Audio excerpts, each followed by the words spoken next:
Zimbabwe should build a culture of dialogue amongst its key stakeholders and citizens to confront the challenges that are facing the country at this time. The process should result in reconciliation and the healing of pains of the past, as well as reimagining an inclusive Zimbabwe. Well, these are some of the issues that emerged at a conference organised by the Public Policy and Research Institute of Zimbabwe earlier today.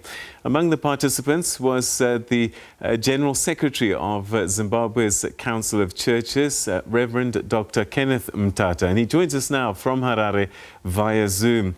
Reverend, thanks very much indeed for joining us. Welcome to the program.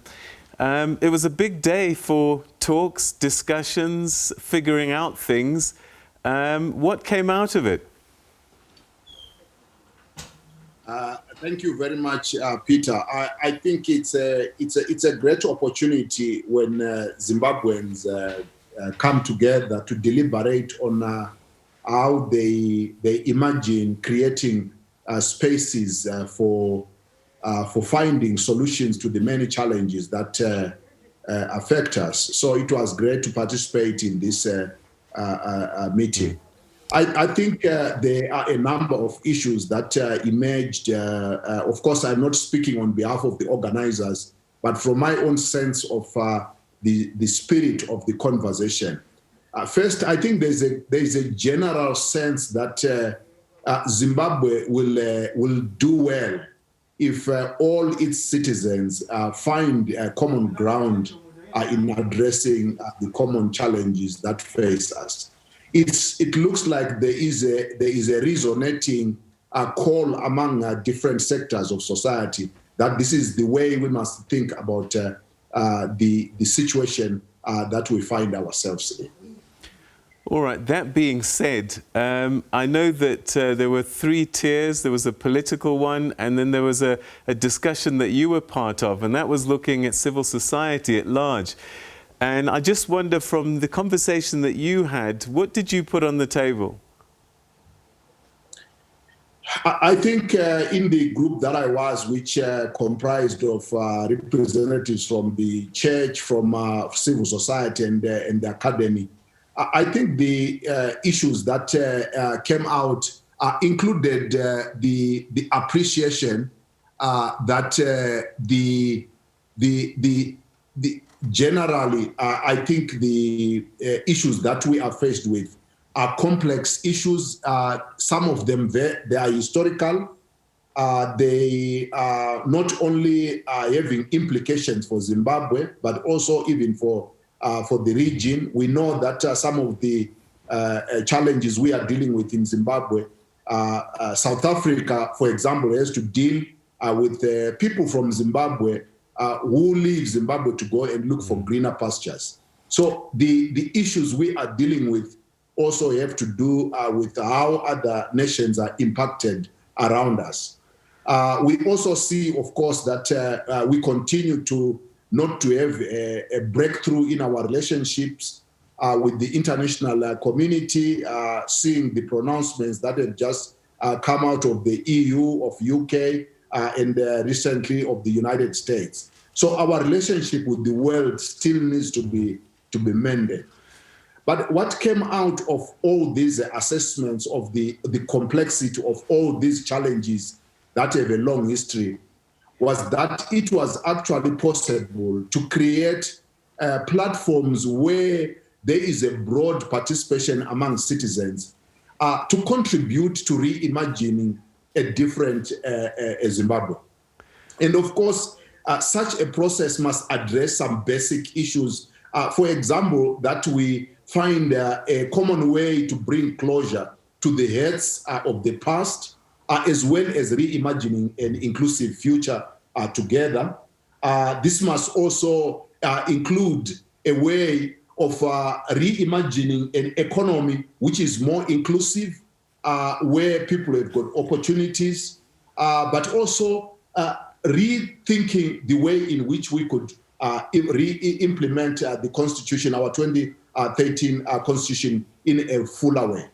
And of course, if this works out among ourselves as Zimbabweans, we can speak with one voice within the international arena and advocate for Zimbabwe's integration in the community of nations.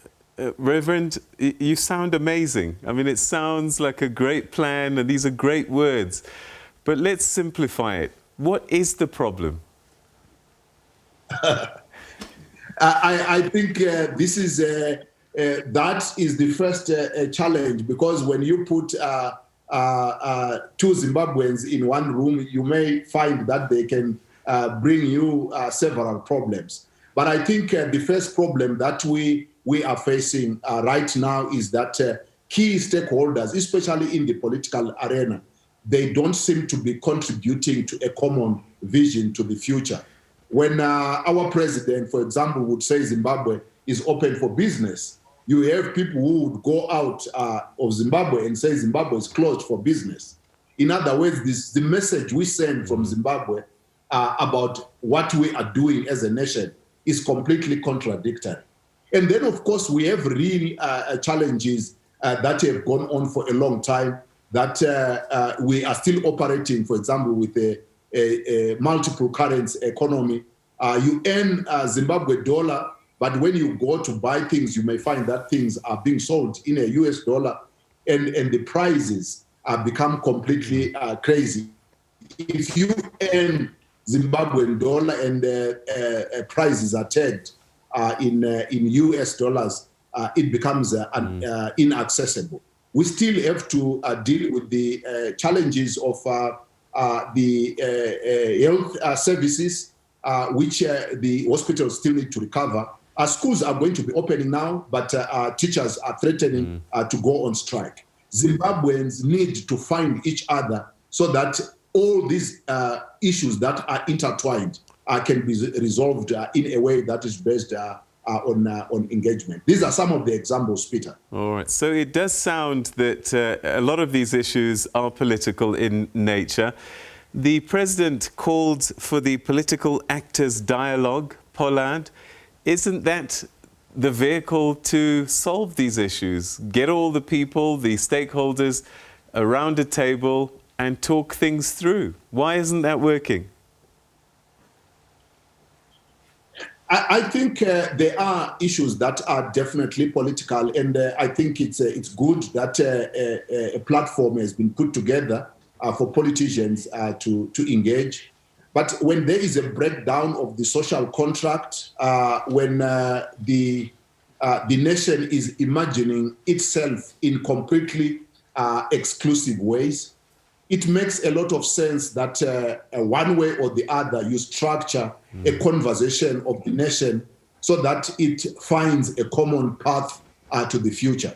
So while some of the issues are definitely political, and I think politicians will need to hammer some of these issues together, there are many issues that are requiring the broader society to come together and reimagine this possible future together. And that's why it is necessary that the nation, at different levels, stakeholders participate in this national reimagination.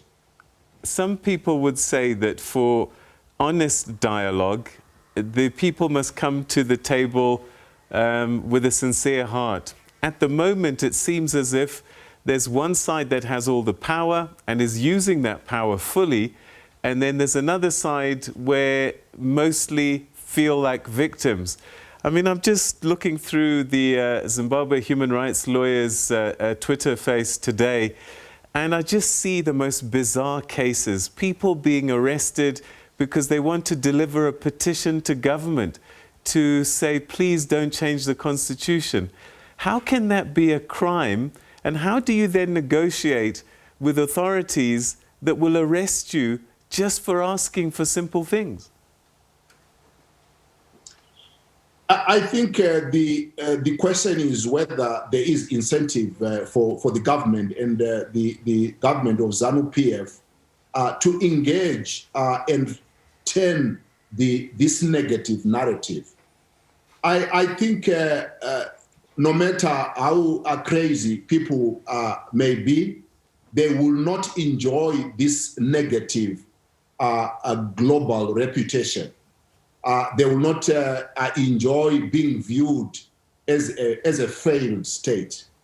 So I think there is an incentive also for the government that one way or the other, the way Zimbabwe is perceived and the way the government is perceived may change.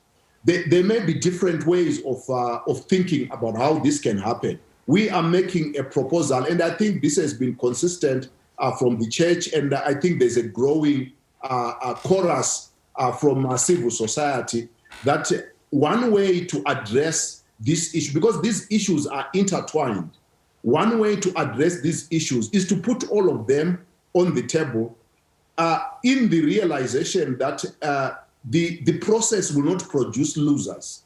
The process is a likelihood of producing winners, including the current ZANU-PF government. So it is in the best interest of this government to change the narrative, or else they have to wait until something happens which they cannot be in control of. There is a possibility to change this narrative by engaging everyone and then chart a new way to the future on the basis of a negotiated process.